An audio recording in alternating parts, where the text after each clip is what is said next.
নমস্কার, আমি শাওন। আর শাওনের রান্নাঘর মানেই রকমারি রান্নার সম্ভার। আমার রান্নাঘরে এখন কি রান্না হবে বলুন তো? না, সেটা আমি বলবো না, বলবে আমাদের শেফ শর্মিষ্ঠা দে। শর্মিষ্ঠা দি, নমস্কার। নমস্কার। কি খাওয়াচ্ছ? এখন আমি খাওয়াই তোমাকে মাছের তেলের বড়া। বেশ, কি লাগছে? মাছের তেল তো অবশ্যই, এটা রুই কিংবা কাতলা, বেশ বড় মাছের তেল নিতে হবে। আর তেলটা কেনার সময় মনে রাখবেন এটা সাদা হয়, হ্যাঁ, একটু ইয়েলোইশ বা ক্রিমিশ হয়ে গেলে না তেলটা খারাপ হয়ে যায়। সেজন্য সাদা দেখে ফটফটে যাতে সাদা তেল হয় তত ভালো হবে খেতে। শর্মিষ্ঠা দি কিন্তু সবসময় টিপসগুলো দেয়, এটা মাথায় রাখতে হবে। সাদা তেল মানে সাদা তেল মানে কি মাছের তেল, নুন, চালের গুঁড়ো, রসুন কুচি, পেঁয়াজ কুচি, কাঁচা লঙ্কা কুচি আর বেসন।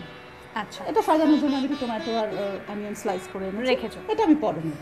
আর রান্নাটা সর্ষের তেলেও করা যায়, সাদা তেলেও করা যায়, তো আজকে আমি সাদা তেলেই করি। ঠিক আছে, ঠিক আছে। কি লাগছে? Frying pan? হ্যাঁ, ফ্রাই প্যান নাও। আর আমাকে একটা বড় বোল দেবে মিক্স করার জন্য। বোল দিও আর স্পুন দিও।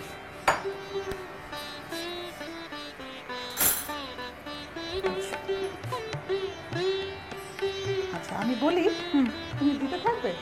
আচ্ছা, হ্যাঁ, যা তুমি বলবে, যেটা তোমার সুবিধা হয়। সাদা তেল দিয়ে দাও, দিয়ে দিই। দিয়ে গ্যাসটা কমিয়ে রাখো।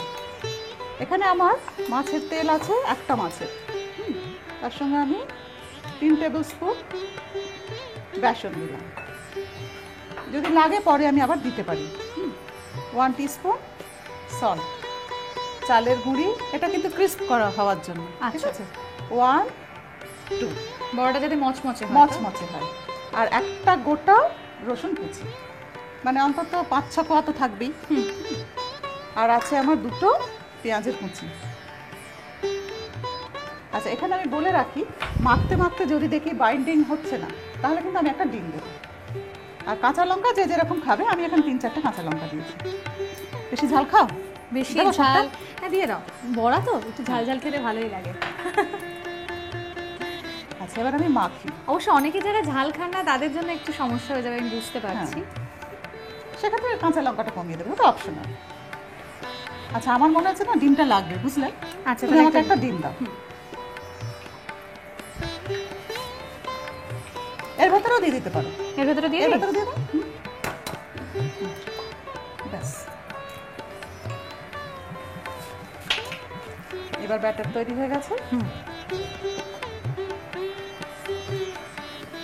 তোমার একটা খুন্তি লাগছে তো? এটা কিন্তু বেশ ফাটতে পারে। আমি তোমাকে ঢাকনাও দিই। হ্যাঁ, ঢাকনাটা দিয়ে দিই। টিস্যু।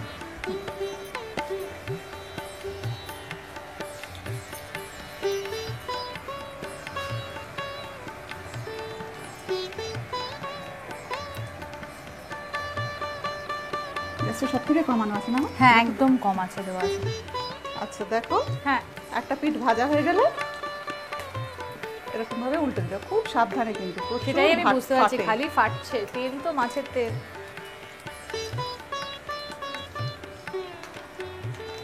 হ্যাঁ, একটু টেস্টি রান্না খেতে গেলে একটু কষ্ট তো করতেই হবে। সেটাই, মুখের মধ্যে না পাটলেই হতো। হয়ে গেছে ভালো।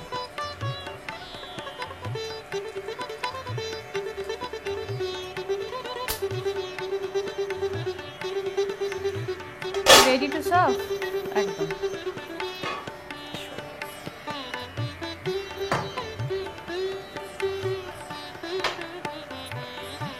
একটা টিস্যু পেপার দিও তো। এক্সট্রা অয়েলটা যাতে সেভ করে নিই।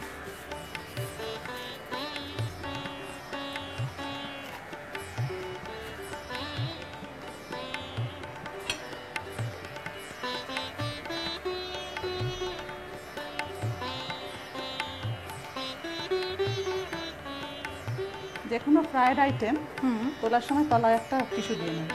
আচ্ছা, তাহলে এক্সট্রা অয়েলটা ওর মধ্যে চলে যাবে।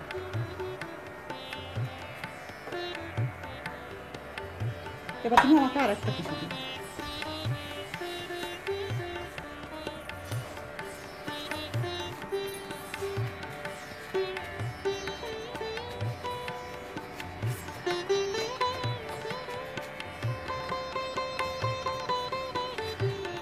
দাও।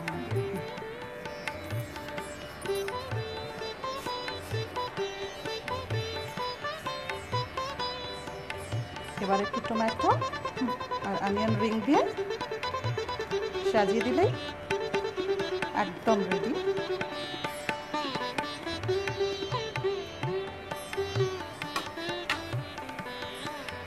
মাছের তেলের বড়া। ওয়াও, এটা দুজনে মিলে একটু ধরি, দেখতে খুব সুন্দর লাগছে মাছের তেলের বড়া। থ্যাঙ্কস আ লট, তোমাকে বারবারই আমি থ্যাঙ্কস জানাচ্ছি, কিন্তু আমার থ্যাংক ইউ সো মাচ। চট জলদি গরম গরম মাছের তেলের বড়া কিন্তু রেডি। ঠিক এইভাবেই বাড়িতে প্রত্যেকে বানান এবং নিজের কাছের মানুষকে খাওয়ান। ভালো থাকবেন, নমস্কার।